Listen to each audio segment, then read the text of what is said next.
ጤና ይስጥልን ወደ ዘመንና ቴክኖሎጂ ፕሮግራም ተመልካቾቻችን እየተዝናናችሁ ቁም ነገርን የምታገኙበት ዘመንና ቴክኖሎጂ ሳምንታዊ ፕሮግራም ተጀምሯል አብራችሁ ቆዩ ከቀናት በፊት የአርበኞች ቀን በተለያዩ ደማቅ ስነ ስርዓቶች መከበሩ የሁላችንም ትውስታ ነው እኛም በዛሬው የመጀመሪያ ዝግጅታችን አመታትን ወደ ኋላ መለስ ብለን በወቅቱ የነበረው የቴሌኮም አገልግሎት ለአርበኞች ትግል ምን አስተዋጽኦ እንደነበረውና ሀገራችን በዘርፉ ያደረገቻቸው ጉዞዎች ምን ይመስሉ እንደነበር ልናስቃኛችሁ ወደናል ወደ ዝግጅቱ እንለፍ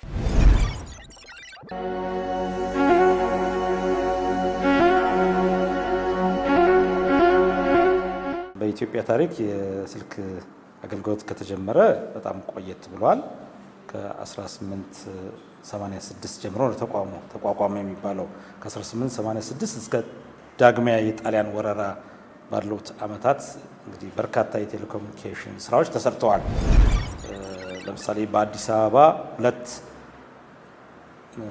ማኑዋል ማዞሪያዎች አጠቃላይ አቅማቸው 200 ደንበኞችን ማስተናገድ የሚችሉ ማኑዋል ማዞሪያዎች አዲስ አበባ ውስጥ ይገኙ ነበር እንዲሁም በሌሎች ከተሞች ለምሳሌ በድሬዳዋና አነስተኛ ከተሞች ደግሞ በእጅ የሚሰሩ ወይ ማኑዋል ምንላቸው ማዞሪያዎች ተተክለው አገልግሎት ይሰጥ ነበር አብዛኛው የቴሌኮም መሰረተ ልማቱም በረጅም ርቀት የመዳብ ሽቦ በየሀገሩ ተዘርግቶ ነበር ግንኙነት ይካሄድ የነበረው የቴሌፎንና የቴሌግራፍ አገልግሎት በዚህ መንገድ ኢትዮጵያ ውስጥ አገልግሎት ይሰጥ ነበር እስከ ጣሊያን ወረራ ዘመን ድረስ ማለት ነው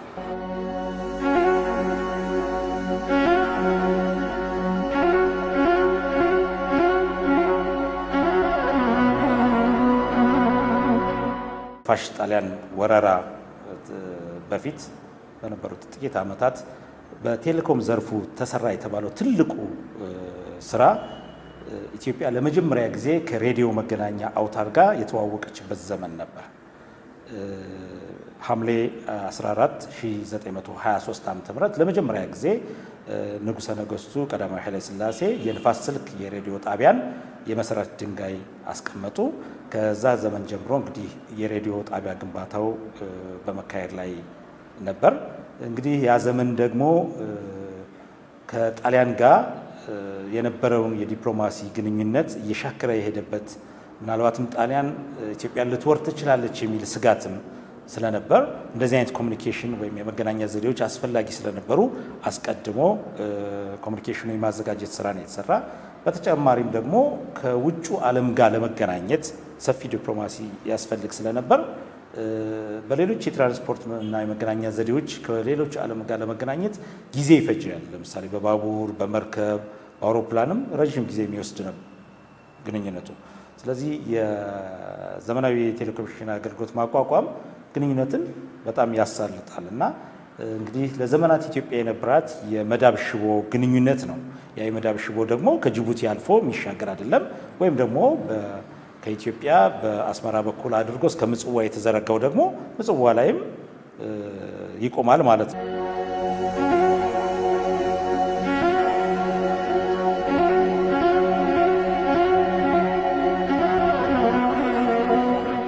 ሬዲዮ ጣቢያውን ሲሰራ የነበረው ኩባንያ የጣሊያን ኩባንያ ነበር አልሳንዶ የሚባል ኩባንያ ነበር እንግዲህ ከጣሊያኖች ጋር የነበረው ዲፕሎማሲ እየሻከረ ሲሄድ ሬዲዮ ጣቢያውንም ኦፕሬት እንዲያደርግ አልፈለገም የኢትዮጵያ መንግስት የረከከውን አዘገየ ለዚህ ደግሞ እንደ አማራጭ የኢትዮጵያ መንግስት የወሰደው እርምጃ ምንድነው ሌላ ጊዜያዊ ሬዲዮ ጣቢያ ማቋቋም ነበር ከነፋስ ስልክ የሬዲዮ ጣቢያ ጎን ለጎን ማለት ነው የሬዲዮ ጣቢያ በፒያሳ በቀድሞው የፖስታ ቴሌግራፍና ቴሌፎን ዋና መስሪያ ቤት ጀርባ ወይም ደግሞ ጣይቱ ሆቴል ፊት ለፊት አካባቢ አንድ ጊዜያዊ የሬዲዮ ጣቢያ አነስተኛ አቅም ያለው ተቋቋመ እዛው ደግሞ ፒያሳ በሚገኘው የተቋሙ ዋና መስሪያ ቤት ውስጥ የሬዲዮ ግንኙነቱ ተጀመረ ማለት ነው የመጀመሪያው ግንኙነት እንግዲህ በሬዲዮ አማካኝነት ከውጭ ሀገራት ጋር በቴሌግራፍ መገናኘት ማለት ነው ከካይሮ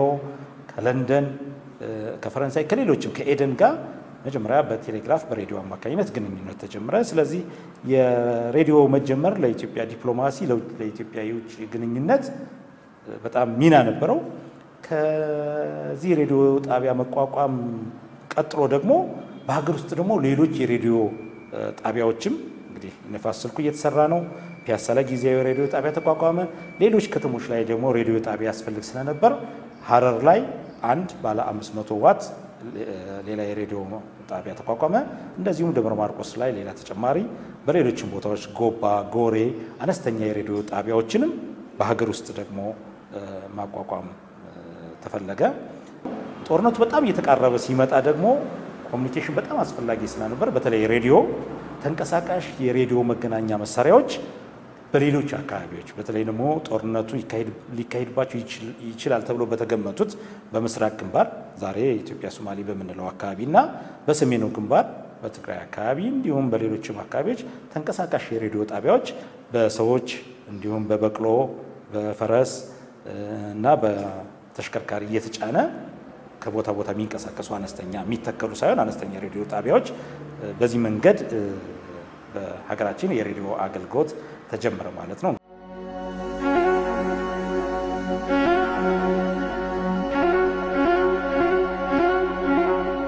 ጦርነቱ ዋናው ወረራ ጣሊያን ከመጀመሯ አስቀድሞ ነሐሴ 1927 ዓ.ም እስከ ጳጉሜ ባለው ውስጥ የሙከራ ስርጭት ካደረገ በኋላ ለመጀመሪያ ጊዜ ንጉሠ ነገሥቱ ቀዳማዊ ኃይለ ሥላሴ ጳጉሜ 6 1927 ዓ.ም ብሮድካስት አደረጉ ለዓለም ህብረተሰብ ወረራውን እንዲያስቆምላቸው ተማጸኑ። እርሳቸውን ተከትሎም ባለቤታቸው እቴጌ መነን እንዲሁም ልጆቻቸው ልዑሉና ልዕልቷ በተከታታይ የሬዲዮ መልእክቶችን አስተላልፉ። እንግዲህ የኢትዮጵያ ብሮድካስት ታሪክን ጀመረ የሚባለው ከጳጉሜ 6 1927 ዓ.ም ጀምሮ ነው። ከጣሊያን ወረራ ጋር ተያይዞ ያለ ታሪክ ነው።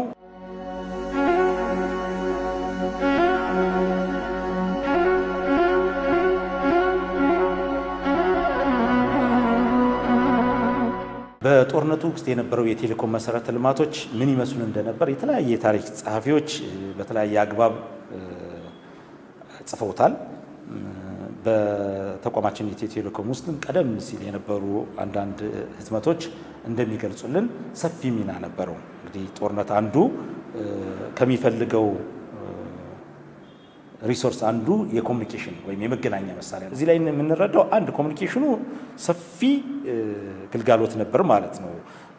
ንጉሠ ነገሥቱ ምንም እንኳን ከአዲስ አበባ ወጥተው ወደ ግንባር ቢዘምቱም ስቲል ግን ግንባር ላይ ሆነው ሀገር ያስተዳድሩበት ነበር ማለት ይቻላል። አንዱ ሚናው እንግዲህ የቴሌኮሙኒኬሽን ሚና ለእንደዚህ አይነት አገልግሎቶች ይውላል ማለት ነው። የሞርስ ኮድን በዘመኑ የነበረው የሞርስ ኮድ በተለምዶ ቴሌግራፍ አጫጭር መልእክቶች ነው የሚላኩ ይባላል። ግን ስቲል በሞርስ ኮድ እንኳን ሰፊ ዶክመንቶች እንደዚህ አይነት የሰላም ስምምነት የመሰሉ ዶክመንቶችን የጂኦግራፊ ኮኦርዲኔሽኖችን ሁሉ የሚገልጽ መረጃ በቴሌግራፍ ሁሉ በዛ ዘመን መለዋወጥ ይቻል ነበር የሚል ነገር ያሳያል።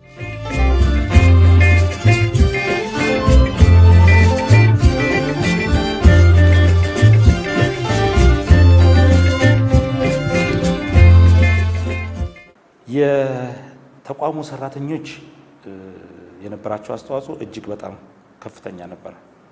ዋናው በሙያቸው የሰጡት አገልግሎት ነው። በጣሊያን ወረራ ዘመን እንግዲህ የነበራቸው ዋናው ሚና የቴሌኮም አገልግሎቱ እንዳይቋረጥ ማድረግ ነው። ሁለተኛ ደግሞ በተሰማሩባቸው የጦር ግንባሮች አርበኞች በተሰማሩባቸው የጦር ግንባሮች የቴሌፎን ኦፕሬተር በተለይም የሬዲዮ ኦፕሬተር ሆነው ከወታደራዊ ክፍሉ ጋር ሲቪሎችም አብረው እንዲሰለጥኑ ተደርጓል። እንግዲህ በንፋስ ስልክ ሬዲዮ ጣቢያ 3 ዙር ስልጠናዎች ተካሂደዋል። የመጀመሪያዎቹ ሲቪል ኦፕሬተሮች ናቸው ለቴሌግራፍና ቴሌፎን አገልግሎት የሚሰጡ። ሶስተኛው ዙር ሰልጣኞች ደግሞ ሲቪሎችና ከጦር ሰራዊቱ የተውጣጡ እጩ መኮንኖች በጋራ ሆነው ነው ስልጠና ያካሄዱ። ከነዛ እጩ መኮንኖች መካከል ለምሳሌ ትልቅ ደረጃ ኋላ ላይ የደረሱ በጀነራል ማዕረግነት ከሚጠቀሱ ሰዎች መካከል በመከላከያ ውስጥ ስመጥር የነበሩት ጀነራል መርዕድ መንገሻ አንዱ ናቸው። ሌሎች ባላባቶችም እዛ ስልጠና ውስጥ የተካፈሉ ነበሩ። ጦርነቱ ያው በጣሊያን አሸናፊነት ነው የተጠናቀቀው።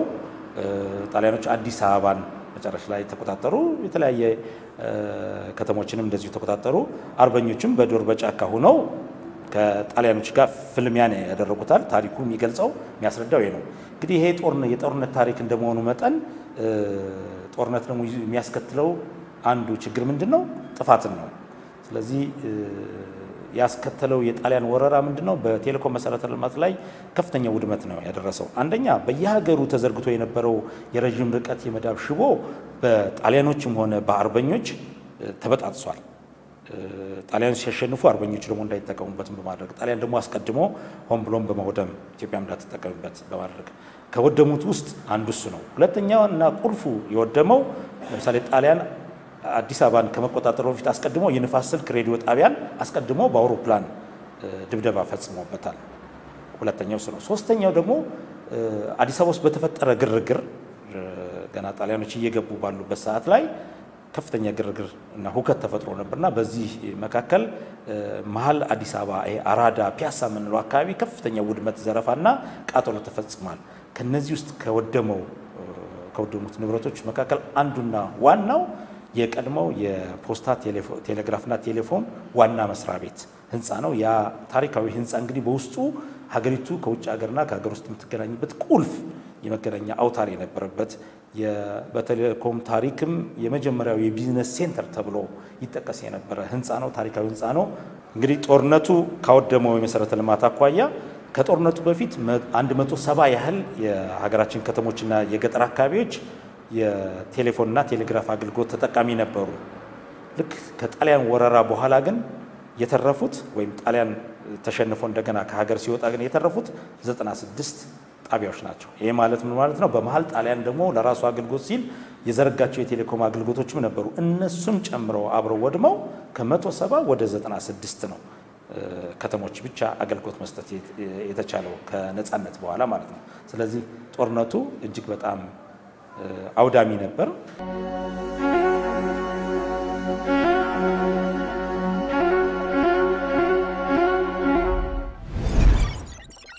ኢትዮ ቴሌኮም ለደንበኞቹ ከሚያቀርባቸው በርካታ አገልግሎቶች ውስጥ የሮሚንግ አገልግሎት አንዱ ነው።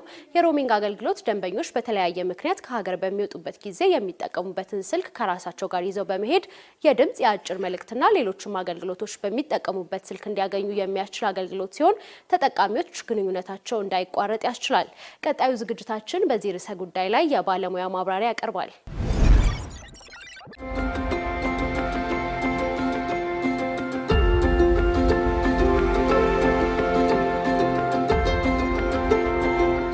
ሮሚንግ ማለት የቴሌኮም አገልግሎት ሰጪ ተቋማት በራሳቸው ኔትወርክ ላይ አገልግሎት እንደሚሰጡ ይታወቃል። ነገር ግን ከዛ ባለፈ ተጠቃሚዎች ወይ ደግሞ ደንበኞች ወደ ተለያየ የዓለማችን ክፍል እንቅስቃሴ በሚያደርጉበት ጊዜ የሄዱበት ቦታ ላይ አገልግሎቱን ማግኘት እንዲችሉ እነዛ የሚሄዱባቸው ሀገሮች ላይ ከሚኖሩ የተለያዩ አገልግሎት ሰጪ የቴሌኮም አገልግሎት ሰጪ ተቋማት ጋር የሁለትዮሽ ውሎችን በማሰር በቀላሉ እዛም አገልግሎት ማግኘት የሚችሉበትን የያዙትን ቁጥር ተጠቅመው አገልግሎት ማግኘት የሚችሉበትን እድል መፍጠር ነው። ደንበኞች አሁን እዚህ ሲጠቀሙት ያለውን ቁጥር በቀላሉ እንደያዙት እዛም ላይ መጠቀም ያስችላቸዋል። የሮሚንግ አገልግሎት ካለ ካልሆነ ምንድነው የሚሆነው? የሄዱበት ሀገር ላይ አዲስ ሲም ለማውጣት ያን ለማግኘት ደግሞ የሚፈለጉ ቅድመ ሁኔታዎችን እንደዚሁም ደግሞ ምናልባት አገልግሎቱን የሚያገኙባቸውን ሾፖችን ለማግኘት ብዙ ድካሞች ይኖራሉ። እነዚህ ነገሮች ሳይኖሩ በቀላሉ የሄዱበት ሀገር ላይ እጃቸው ላይ ያለውን ስልክ ተጠቅመው የቴሌኮም አገልግሎትን ተጠቃሚ መሆን ይችላሉ ማለት ነው።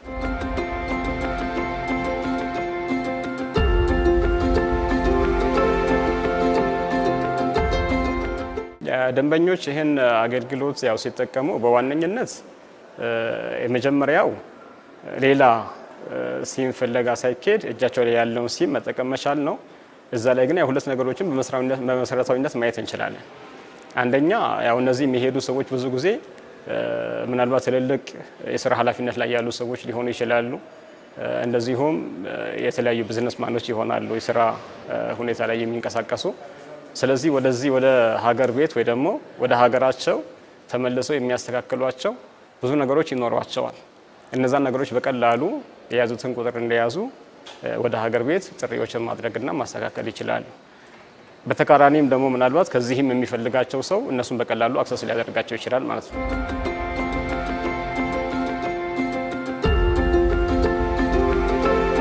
ሮሚንግ አገልግሎት የከራስ ኔትወርክ ወጣ ተብሎ የሌላ ኔትወርክ ከመጠቀም ጋር የተያያዘ ነው ካለን የሐጅም ስነ ስርዓት እንደምናውቀው ሙስሊም ምእመናን የሞባይል ተንቀሳቃሽ ስልክ ተጠቃሚ የሆኑ ከሀገራችን ምናልባት በርካታ ቁጥር ያላቸው በየአመቱ ይሄዳሉ ወደ ሳዑዲ።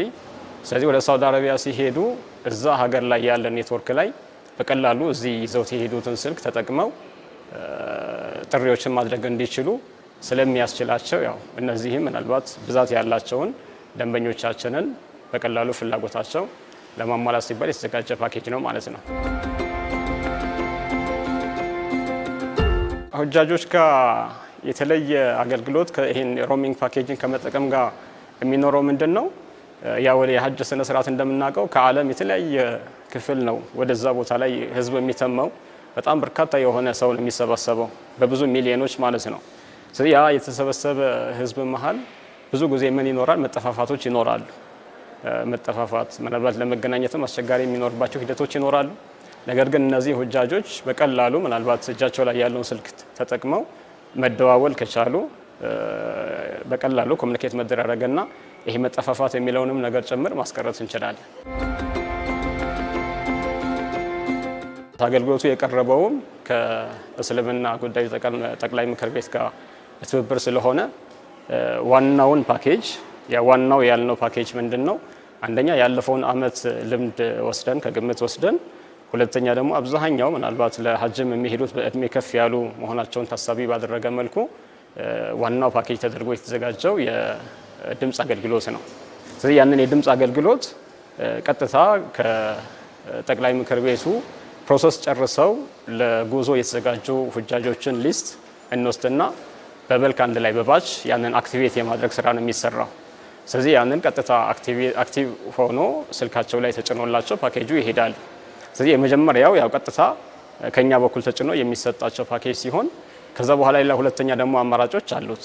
ኢትዮ ገበታ ላይም ቴሌብር ላይም ተጨማሪ በራሳቸው መግዛት የሚችሉት እንደዚህም ከሌሎች ከቤተሰብም ከወዳጆቻቸውም በስጦታ መልክ ሊበረከተላቸው የሚችል የተለያዩ አማራጮች ደግሞ ቀርቦላቸዋል።